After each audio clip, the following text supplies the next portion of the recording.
اللونة.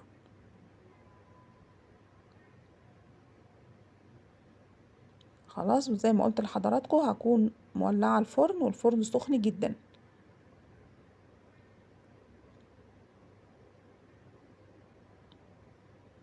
طبعا انا لو المخبز بره، المخبز يعني اللي في المحلات ما بيدهنوش وشه اي حاجة، لان هما بيبقى عندهم الفرن بتاعهم بيبقى من فوق ومن تحت ومن الجوانب ومن كل حتة، لكن انا عشان بعمله في فرن منزلي فانا طبعا ما عنديش الاوبشن ده، عشان كده بدهن الوش بتاعه من فوق.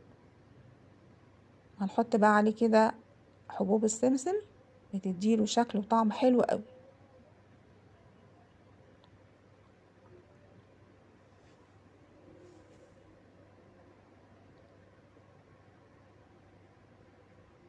وهحطه في الفرن